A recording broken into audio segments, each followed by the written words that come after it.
우리 앞뒤 옆에 계신 분과 사랑의 인사를 나누겠습니다. 사랑하고 축복합니다 하면서 인사하시겠습니다. 사랑하고 축복합니다. 성령님께서 예배 가운데 함께 하심을 믿습니다. 믿으십니까? 아멘. 옛날에 작은 살구나무 하나가 땅에서 자라고 있었습니다. 이 나무는 작은 묘목에 불과했기 때문에 과수원의 주인이 이 나무를 사랑과 정성으로 돌보았습니다. 물을 주고 거름을 주며 아꼈습니다. 작은 살구나무가 자라는데 장애물도 있었지만 잘 극복하고 쑥쑥 잘 자랐습니다. 그런데 작은 살구나무에 하나의 소망이 있었습니다. 나는 이 과수원에서 가장 좋은 나무가 될 거야. 그리고 가장 좋은 열매를 맺어서 주인을 기쁘게 할 거야. 이것이 살구나무의 다짐이었고 소망이었습니다. 시간이 흐른 뒤 어느 날 주인이 살구나무에게 다가왔습니다. 그런데 주인이 좀 이상했습니다. 평소 같았으면 물도 주고 거름도 주고 가지치기도 하면서 돌보아 주었을 텐데 그날은 좀 이상했습니다. 이렇게 살구나무를 둘러보더니 줄기를 움켜잡고는 순식간에 도끼로 나무의 밑둥을 잘라버렸습니다. 굉장히 당황스러운 일입니다. 작은 살구나무는 기겁을 하였고요. 배신당한 기분이 들었습니다. 아니, 나를 이렇게 자르기 위해서 이제까지 이렇게 나를 돌보아 주었단 말인가 하면서 항상 자신을 돌봐주던 사람에게 잘려나가는 경험을 하게 되었습니다. 주인은 이제 그 가지를 가져다가 정리를 시작하였습니다. 가지를 휘고 남아있는 가지를 하나씩 정리하였습니다. 잎도 정리하였습니다. 싱싱하고 아름다운 나무였는데 한순간에 땔감으로 던져질 그런 통나무처럼 되고 말았습니다. 나무가 바랬던 것은 가장 좋은 살구나무가 되어서 좋은 열매를 맺는 것이었는데 이제는 남은 것이 아무것도 없었습니다. 그리고 이제 저기 저 가지들처럼 곧 불 속에 들어가 버리겠구나 하는 그런 한탄을 하였습니다. 이제 과수원 주인은요, 그 살구나무 줄기를 가지고 껍질조차도 벗겨내기 시작했습니다. 껍질을 하나하나 다 벗기더니 이제 그 살구나무를 뜨거운 저 태양 아래에 놓았습니다. 남아있던 수분마저도 뜨거운 태양에게 다 뺏겨버립니다. 그렇게 습기가 다 제거된 것을 확인한 후에야 주인이 이렇게 말합니다. 아, 이제 준비가 다 된 것 같구나. 그리고 주인은 이제 그 바짝 마른 나무를 들고 그 튼튼한 막대기에 의지하여서 걷기 시작했습니다. 그때 살구나무는 깨달았습니다. 내가 쓰일 것은 살구나무의 열매를 맺는 것이 아니었구나. 나는 지팡이가 되었구나. 바로 주인이 원했던 것이 이거였구나 하는 생각을 하였습니다. 그리고 이제 자신은 주인의 무게를 떠받치고 주인을 위해서 그 옆에 있는 지팡이가 되어야겠다라고 그렇게 자신의 정체감을 새롭게 다졌습니다. 그러던 어느 날이 되었습니다. 긴장이 고조되고 여기저기서 노골적인 불평들이 막 도는 그런 어느 한때였습니다. 그 나라의 최고 지도자들의 모임에서 이 살구나무 그 막대기 지팡이를 들은 주인도 그 지도자가 참석하게 되었습니다. 그 중에 최고 지도자가 그 앞에 나오더니 굳은 목소리로 여러 가지를 알렸습니다. 그리고 굳은 목소리로 무엇인가를 이야기하니 다른 12명의 사람들도 일어났고 그 12명의 사람들이 주머니에서 칼을 꺼내서 자신들의 지팡이에 무언가를 쓰기 시작했습니다. 이 주인도 이 살구나무를 들고는 자신의 이름을 그곳에 새겼습니다.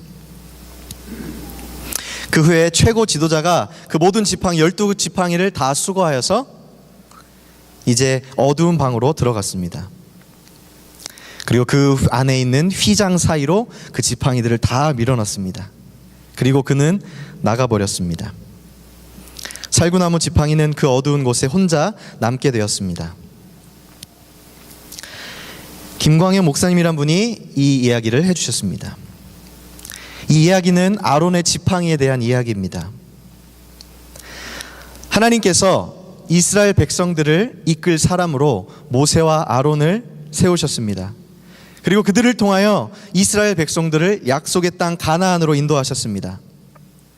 특별히 모세를 통하여서는 하나님께서 여러 가지 이적과 기사를 보여주셨습니다.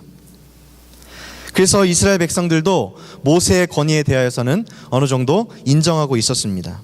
그런데 아론의 제사장직에 대해서는 이스라엘 백성들이 인정하지 않았습니다.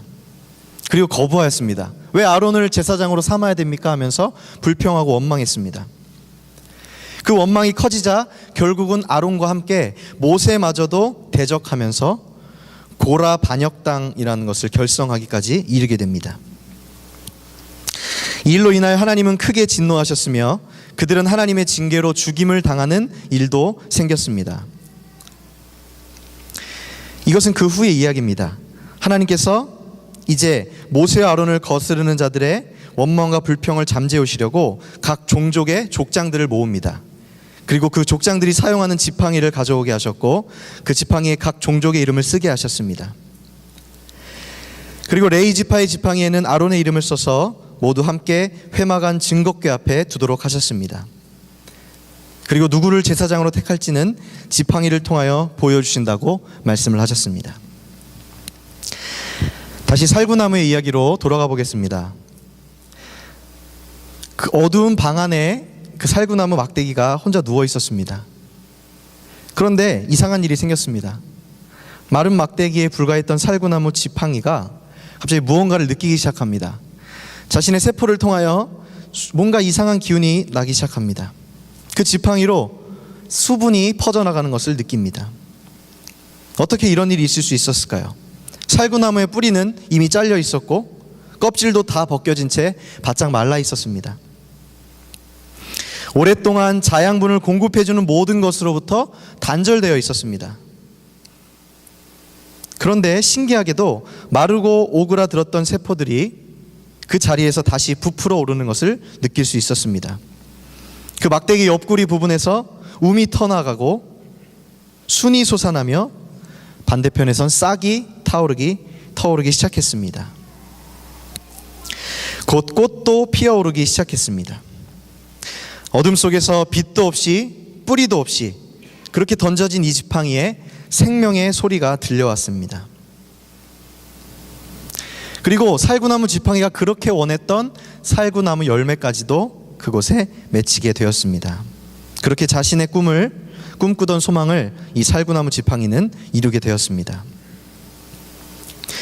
오늘 본문 7절 8절 말씀입니다. 모세가 그 지팡이들을 증거의 장막 안 여호와 앞에 두었더라. 이튿날 모세가 증거의 장막에 들어가 본즉 레위 집을 위하여 낸 아론의 지팡이에 움이 돋고 순이 나고 꽃이 피어서 살구 열매가 열렸더라. 하나님께서는 이 지팡이를 통하여서 아론에게 영적인 권위를 주셨습니다. 누구도 부인할 수 없는 놀라운 기적을 통하여 분명하게 보여주셨습니다. 그리고 저는 오늘 이 시간 여러분에게 하나님께 지팡이를 받은 또 하나의 사람을 소개하려고 합니다. 그 사람은 아론과 같은 아시성을 가진 아버지라는 분입니다. 아론이 이스라엘 백성들의 제사장으로 불리움을 받았듯이 아버지는 가정의 제사장으로 불리움을 받았습니다. 오해는 하지 마시오. 만약에 가정에 아버지가 계시지 않다면 그 가정에서는 어머니가 그 역할을 대신하게 될 것입니다. 그러므로 제가 앞으로 설교를 하며 아버지라는 단어를 썼을 때는 가장의 의미가 담긴 것으로 그렇게 생각해 주시기 바랍니다. 어쨌든 하나님은 아버지를 가정의 제사장으로 부르셨습니다. 저는 아버지란 이름에 두 가지 의미가 있다고 생각합니다. 하나는 희생이고 하나는 영적 권위입니다. 예수님이 교회를 위해 목숨을 버리셨듯이 아버지는 가족을 위해 자신의 목숨을 내어놓습니다. 희생합니다. 가족들을 위해 낮밤을 가리지 않고 열심히 일을 하며 가정을 지켜나갑니다. 외부의 어려움으로부터 온몸으로 막아내며 가정을 지켜나갑니다. 두 번째 아버지란 이름에는 영적 권위가 있습니다. 하나님께서 아론에게 꽃이 핀 살구나무 지팡이를 주시며 제사장으로 세워주셨듯이 똑같이 아버지께도 하나님이 꽃이 핀 지팡이를 주셨습니다. 꽃이 피어 있다는 말은 생명력이 있다는 말입니다. 하나님이 영적 권위를 아버지에게 주셨다는 그런 말입니다. 눈에 보이진 않지만 하나님께서 아버지에게 주신 특별한 지팡이입니다. 그렇기에 아버지는 가정에서 배우자와 자녀들을 축복할 수 있는 영적인 권세가 주어집니다. 머리에 손을 얹고 기도해 줄 수 있는 권세가 있다는 말입니다. 그것은 하나님이 허락해 주신 권세이기 때문에 능력이 있고 축복이 있고 생명이 있습니다. 사랑하는 여러분, 그 권세를 사용하셔야 합니다. 자녀들의 머리에 손을 얹고 마음껏 축복해 주시기 바랍니다. 그리고 아내를 안아주시고 손을 얹어 축복해 주시기 바랍니다. 들 수 있다면 식사 때도 대표로 기도하시기 바랍니다. 또는 집에서 성만찬을 하길 원하신다면 하나님이 주신 권위를 신뢰하며 아버지가 떡과 포도주를 나누셔도 좋습니다. 하나님께서 사용하라고 이렇게 아버지에게 주신 지팡이를 주셨는데 만약 쓰지 않는다면 얼마나 아쉬운 일일까요? 또한 아버지는 가정의 제사장으로서 하나님과 가족 사이의 중보자가 되어야 합니다. 우리 가족을 향한 하나님의 뜻이 무엇인지, 우리의 연약함이 무엇인지 하나님께 진실함으로 나아가야 합니다.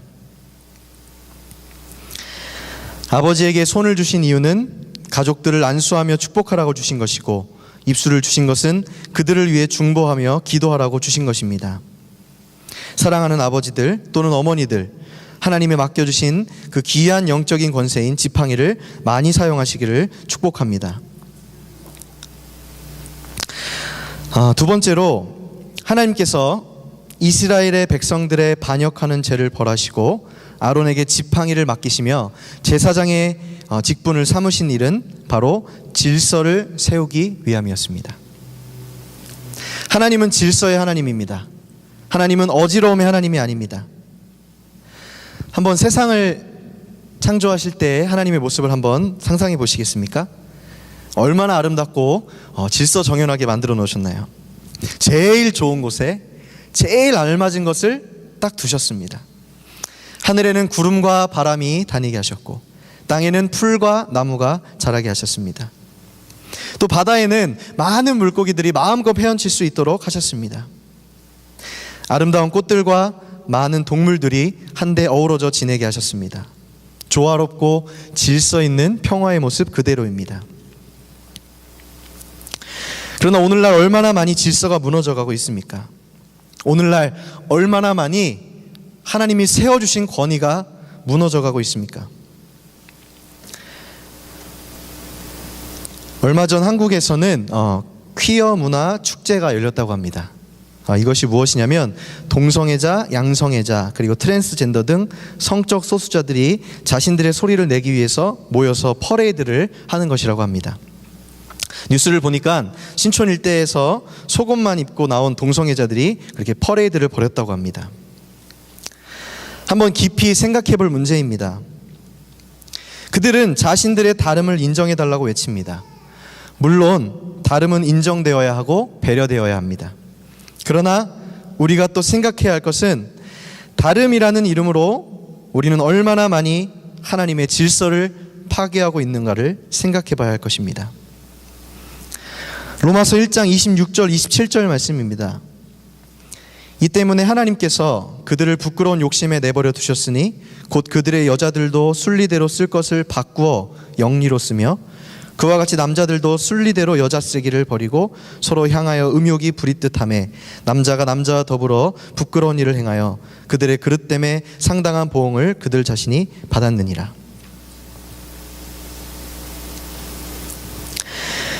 오늘날 얼마나 많이 하나님의 질서가 무너져가고 있는지 현실을 바라볼 수 있어야 합니다. 그리고 그 질서를 지키기 위해 노력하고 기도하는 저와 여러분이 되기를 소원합니다. 이것을 교회가 하지 않으면 아무도 할 사람이 없습니다. 하나님은 질서의 하나님입니다. 그래서 가정에도 질서를 세우셨고 교회에도 질서를 세우셨습니다. 가정에서는 아버지에게 제사장의 직분을 맡기셨고 교회에는 목사님에게 그 직분을 맡기셨습니다. 그리고 그 영적인 권위를 나타내는 지팡이를 주셨습니다. 그런데 가정과 교회에도 그 질서가 깨지는 경우가 너무나 많이 있습니다. 우스갯소리로 이런 이야기가 있습니다.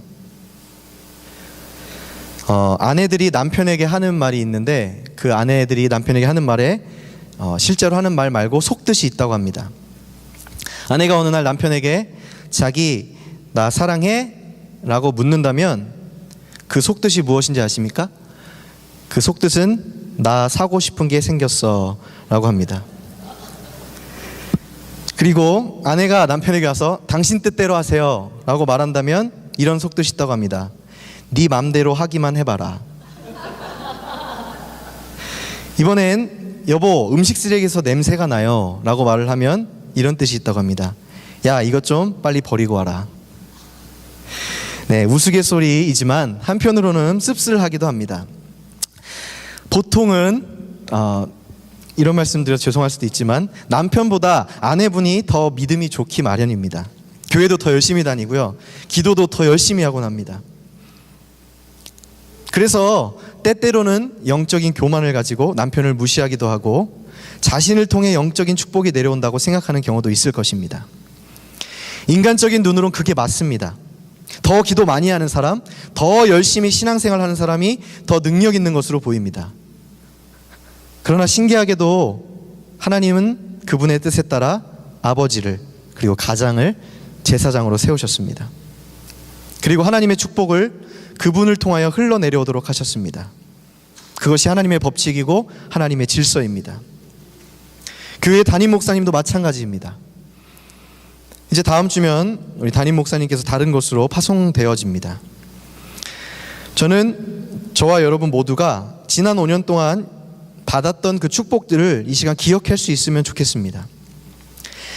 깨닫지 못하고 알지 못할 수도 있습니다. 그러나 분명한 것은 하나님께서 김영건 목사님을 통하여 저와 여러분에게 축복을 내려주셨습니다. 받은 축복과 은혜가 우리가 스스로 잘해서 온 것처럼 느껴지지만 아닙니다. 사실은 목사님을 통해서 온 것입니다. 그리고 교회와 하나님 사이에 중보자 역할을 잘 감당하신 그 목사님께 감사의 마음으로 우리 모두가 축복할 수 있었으면 좋겠습니다. 때로는 연약하고 힘이 없어 보일 수도 있습니다. 남편은 아내의 눈에 그저 고집불통의 사고뭉치로 보일 수도 있습니다. 그러나 하나님이 세우셨고 하나님이 주신 그 지팡이 영적 권위를 통하여 축복을 내려주셨음을 기억하시는 저와 여러분이 되시기를 주님의 이름으로 축원합니다.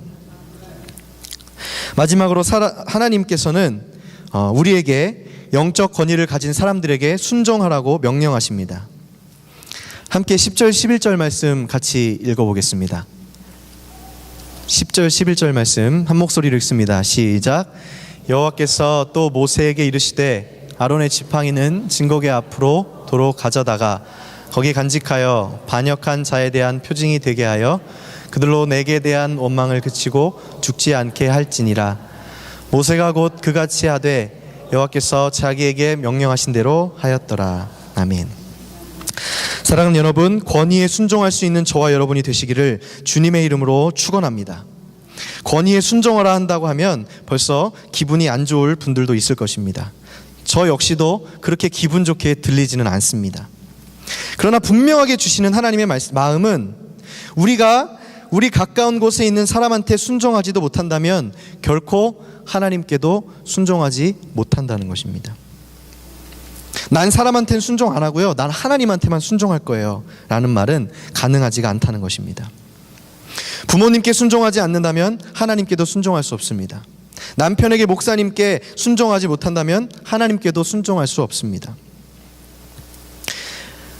우리가 깨달아야 할 것은 이것입니다. 우리는 지금 사람한테 순종하고 있는 것이 아닙니다.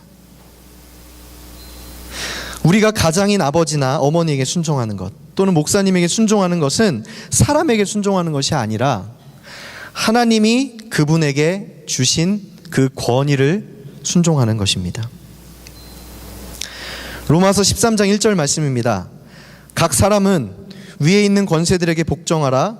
권세는 하나님으로부터 나지 않음이 없나니 모든 권세는 다 하나님께서 정하신 바라.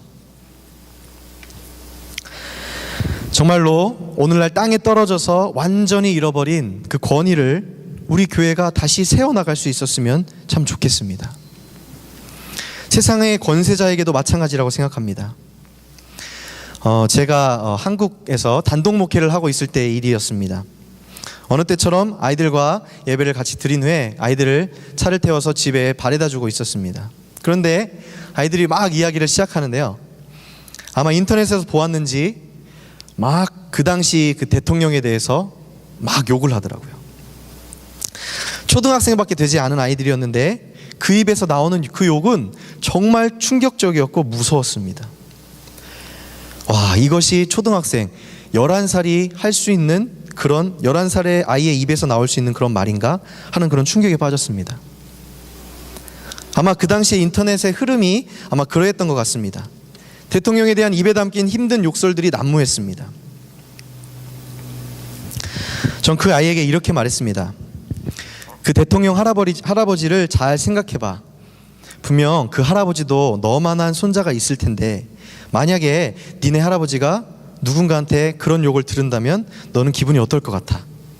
그러자 아이가 저는 엄청 화나고 기분이 굉장히 나쁠 것 같아요 라고 답을 했습니다. 그래, 그분도 누군가의 할아버지이고 누군가의 아버지일 텐데 그렇게 욕을 하면 안 되겠지. 우리는 교회 다니는 사람이니까 그분을 위해서 같이 기도하자, 알겠지? 라고 그렇게 이야기했습니다. 역시 아이들은 착해서인지 그 말을 듣고는 금세 그렇게 하겠다고 대답을 하였습니다. 우리가 좋아하는 사람이 뽑힐 수도 있고 안 뽑힐 수도 있습니다. 좋아하는 사람이면 기도해주고 싫어하는 사람이면 욕을 해야 하는 건가요? 여전히 인터넷의 댓글들을 보면 정치가들에 대한 인식이, 그리고 대통령에 대한 인식이 정말 개의 발톱에 낀 때만도 못한 것 같습니다. 물론 그들이 잘못한 게 있을 수도 있습니다. 아니, 잘못한 게 있을 것입니다. 그러나 너무 심합니다. 권위의 추락은 무질서의 시작입니다. 이런 생각도 들었습니다. 이렇게 가다가는 정말 하나님의 권위도 곧 바닥에 떨어지겠구나. 만약에 내 마음에 쏙 들게 하나님이 해주시면 하나님 이겁니다. 그리고 내 마음대로 하나님이 해주시지 않으면 하나님 이거예요. 하나님 나한테 필요 없어. 하나님은 역시 없어. 라는 그런 말도 할 수 있을 것 같습니다. 사랑하는 여러분, 우리도 정말 예수 그리스도를 따르는 크리스찬으로서 나라를 다스리는 위정자들을 위해서 기도했으면 좋겠습니다. 비록 내가 뽑은 사람이 아닐지라도 누구든지 하나님이 세우셨음을 믿고 위에서 중보 기도할 수 있는 그런 넉넉한 믿음이 있었으면 좋겠습니다. 사단은 질서를 파괴하는 것을 즐겨하고 하나님께 반항하는 것을 추구합니다. 그렇기에 순종하는 것은 무척이나 어렵고 훈련을 통하여서만 얻을 수 있는 것입니다. 사랑하는 여러분, 우리 교회가 그것을 해냈으면 좋겠습니다. 이 마지막 시대에 정말 질서 있는 교회로서 하나님의 칭찬을 받는 그런 교회가 되기를 소망합니다. 하나님께 온전히 순종하는 교회가 되기를 소망합니다. 저는 우리 교회가 참 좋습니다. 어른들부터 아이들까지 한 모습으로 질서 있는 그런 공동체의 모습을 한 교회입니다. 젊은이들은 어른을 공경하고 어른들은 아이들을 사랑하는 그런 교회입니다. 저는 이런 우리 교회의 모습이 끝까지 남았으면 좋겠습니다. 오늘 아버지 주일입니다. 아버지는 하나님이 주신 영적 권위를 통하여 가정의 안수기도 하며 가정의 축복을 흘려보내고, 가족들은 아버지를 그리고 남편을 인정해주고 세워주고 순종하는 그런 역사들이 일어나기를 소원합니다. 아버지가 살아야 가정이 산다라는 그런 멋진 말처럼 주님의 은혜로 모든 가정과 그리고 교회가 살아나기를 주님의 이름으로 축원합니다. 이 시간 함께 찬양 드리시겠습니다. 주님 말씀하시면 내가 나아가리다. 주님 뜻이 아니면 내가 멈춰서리다. 이 찬양이 정말 오늘 이 말씀을 듣고 결단하는 우리의 찬양이 되기를 원합니다.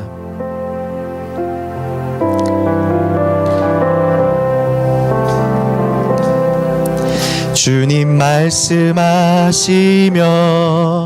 내가 나아가리다. 주님 뜻이 아니면 내가 멈춰서리다. 나의 가고 서는 것 주님 뜻에 있으니 오 주님 나를 이끄소서. 주님 말씀하시면 내가 나가리다. 주님 뜻이 아니면 내가 멈춰서리다. 나의 가고 서는 것 주님 뜻에 있으니 오 주님 나를 이끄소서. 뜻하신 그곳에 나 있기 원합니다. 이끄시는 대로 순종하며 살리니 연약한 내 영혼 통하여 일하소서. 주님 나라와 그 뜻을 위하여 뜻하신 그곳에 나 있기 원합니다. 이끄시는 대로 순종하며 살리니 연약한 내 영혼 통하여 일하소서. 주님 나라와 그 뜻을 우리 시간 함께 결단하면서 같이 통성으로 같이 기도하겠습니다. 뜻하신 그 주여 하나님, 이 시간 우리가 하나님의 순종하기를 원합니다. 하나님의 말씀에 순종하며 나아가기를 원합니다. 하나님, 우리가 하나님이 세우신 그 권위에 순종하기를 원합니다. 우리에게 세워주신 권위자들을, 우리에게 세우신 아버지를, 우리에게 세우신 목사님을 위하여 중보하며 기도하기를 원합니다. 또한 그 권위에 우리가 순종하기를 원합니다. 하나님이 세우셨는데 누가 아버지 그것을 무너뜨리려고 하고 있습니까? 하나님이 세우신 그 권위를 누가 무너뜨리려고 하고 있습니까? 사단이 그것을 무너뜨리려고 하고 있습니다. 하나님, 그것을 지켜나갈 수 있는 우리가 되게 하여 주시옵소서. 그 권위에 순종하는 것은 어렵지만, 순종은 너무나 어렵지만, 하나님, 우리가 주님의 그 권위에 순종하듯이 우리가 무릎을 꿇고 주님께 나아가기를 원합니다. 하나님 아버지, 교회의 질서를 세우시고 가정의 질서를 세우시고 정말 우리에게 세우신 하나님의 은혜를 갖는 수로 인도하여 주시옵소서. 순종하며 살리니 연약한 내 영혼을 통하여 일하실 주님을 기대하며 주님 나아갑니다. 하나님, 온전히 주님 결단하며 나아갈 수 있도록 인도하여 주옵소서. 아버지, 정말 아버지, 실추된 이 시대, 이 마지막 시대에 실추된 그 권위들을 회복시킬 수 있는 교회가 되게 하여 주옵소서. 우리 교회를 사용하여 주시옵소서. 하나님의 도구로 사용하여 주시옵소서. 아버지, 마지막 시대에 하나님께 칭찬받는 교회가 되게 하여 주시옵소서. 하나님, 모든 것을 주님만 의지하며 나아갈 수 있도록 역사하여 주시옵소서. 하나님, 인도하여 주시기를 소원하고 기도합니다. 함께하여 주시옵소서. 주여. 사랑의 하나님, 감사를 드립니다. 우리가 주님 앞에 순종하지 못하였음을 이 시간 고백합니다. 정말로 주님이 세우신 권위를 아버지 우리가 잊어버리고 정말로 내가 더 잘난다는 식으로, 내가 더 아버지 그 권위보다 더 높다는 식으로 아버지 그 권위를 깔아뭉개고 정말로 아버지 그 권위들을 무시했는 우리 저희의 죄를 아버지 이 시간 회개하며 나아갑니다. 주님이 세워주신 그 질서, 주님이 세워주신 그 권위에 순종하며 나아갈 수 있는 저희가 되게 하여 주시고, 하나님이 교회가 이 마지막 시대에 정말로 아버지 무너져가는 이 마지막 시대에 정말로 끝까지 예수 그리스도의 그 복음을 붙잡고 정말로 이겨나가는, 승리하는 그런 교회가 될 수 있도록 주님 인도하여 주시옵소서. 감사드리며 예수님의 이름으로 기도하였습니다. 아멘.